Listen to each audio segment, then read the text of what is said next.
The Ottoman Turks began as a nomadic people from the steppe beyond the Aral Sea. For centuries they had wandered present-day Turkey looking for new pasture lands.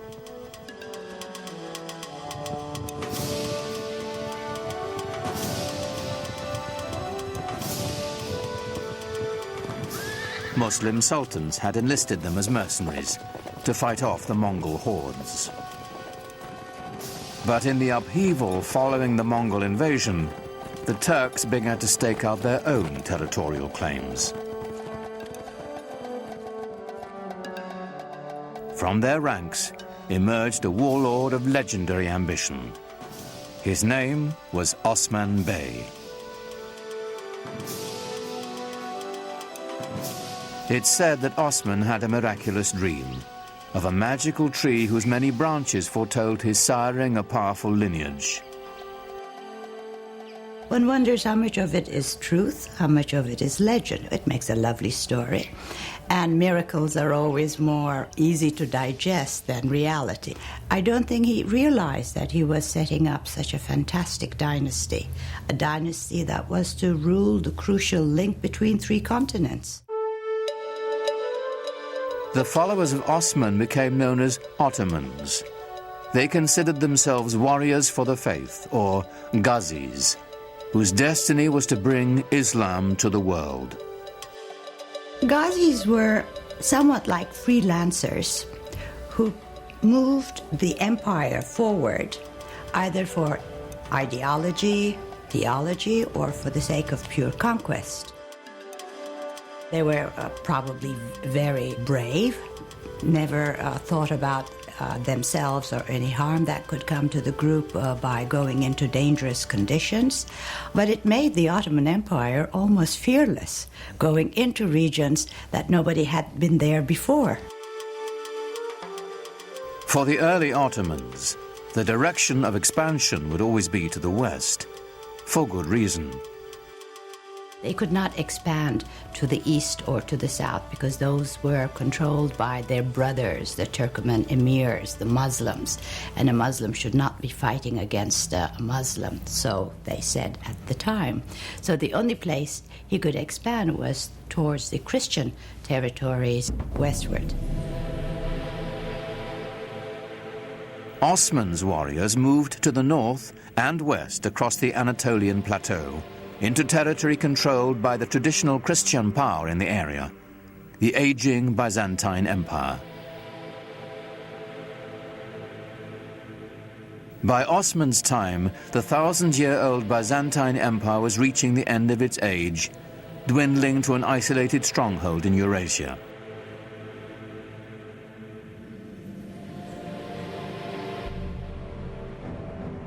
The Crusaders had already wreaked havoc across the region on their way to Jerusalem, sacking the capital city and helping to reduce the once proud Byzantine Empire to a few small warring states.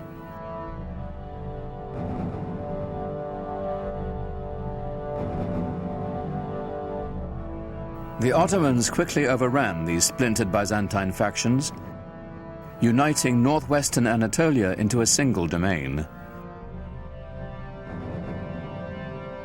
In 1326, the Ottomans took the powerful Byzantine city of Bursa, a victory that would change the character of the Ottoman Turks forever.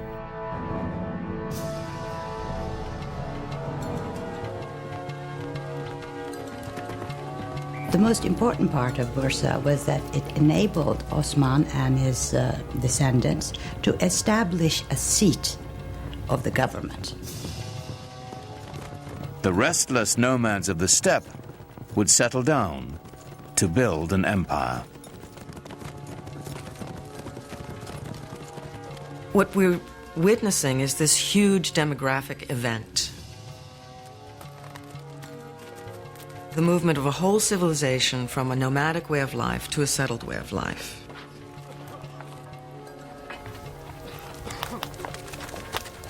Now, when the Ottomans took Bursa and set it up as their capital, they were very concerned to establish themselves as the rightful standard bearers of Muslim civilization. Civilization meant organization, and the Ottomans set out to manage the vast regions they now controlled. Leaving the Byzantine clerks in place, they began to organize the new empire. First and foremost, taxation and record-keeping. The word bureaucracy has since lost its noble connotations.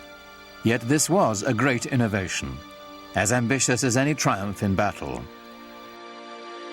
The Ottomans are known for including and synthesizing the cultural elements through the lands that they passed.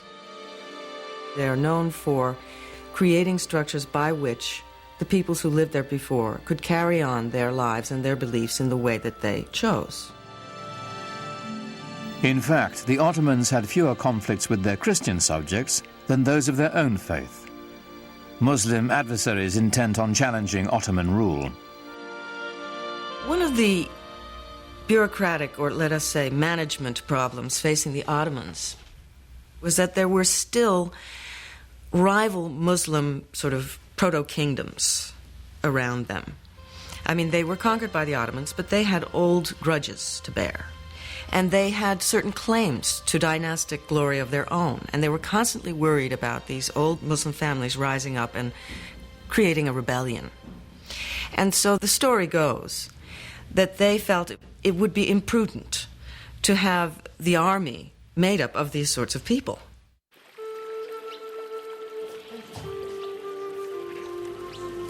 And so they wanted to recruit children who were not connected with any rival Muslim family. And so they went into the Balkans and they recruited primarily Christian children. This practice was called devshirme.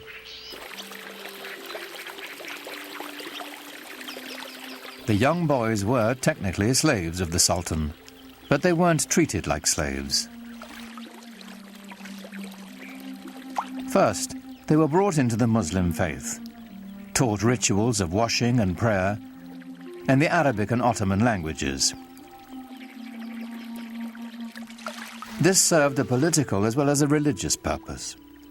Through the devshirme system, the Ottomans could create a caste without any conflicting loyalties to tribe or family.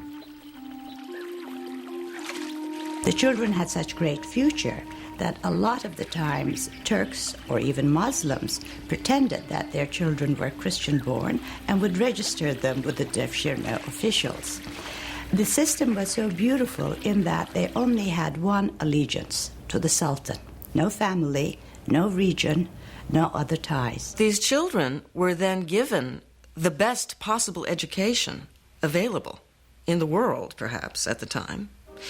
And they were then able to move into the highest positions of power in the empire. Those who were brainy went to the palace schools and graduated into different levels of viziers and governors. They even became grand viziers. Those who were brawny went to the Janissary Corps. The Janissaries were the Sultan's elite infantry. It was an army that would set the standard for centuries to come. They were the strongest, trained as military machines, no fear of dying, totally fearless, and their only love was to serve the Sultan.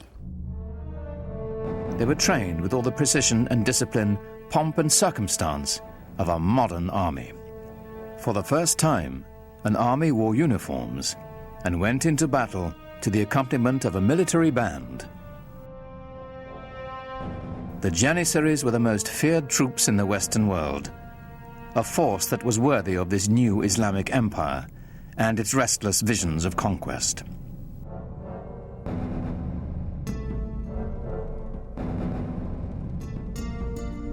By the middle of the 15th century, the Ottoman Empire spread from present-day Turkey known as Anatolia, deep into the Balkans, with one critical exception. It must have galled the Ottoman Sultan that with his domains now stretching all the way into Asia and far, far into Europe in the West, there remained right in the center of his domains the greatest prize of all, the capital city of Constantinople, the most powerful, the richest, the most magnetic city in the entire world, still in the hands of the dying but not yet dead Byzantine Empire. To the Ottomans, Constantinople's strategic and economic importance was considerable. Its symbolic significance was even greater. It was the city. There was no other city. If you were going to rule that area, obviously you would rule it from that city.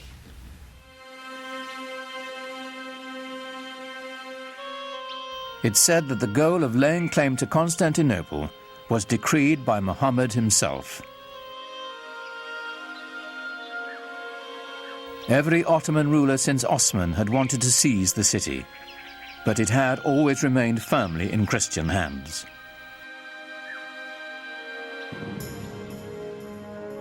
Then a sultan came to power whose dreams of conquest would not be denied. History would honor him as Mehmet, the conqueror. When he assumed the sultanate, he was only 12 years old, but he was already well versed in Ottoman politics.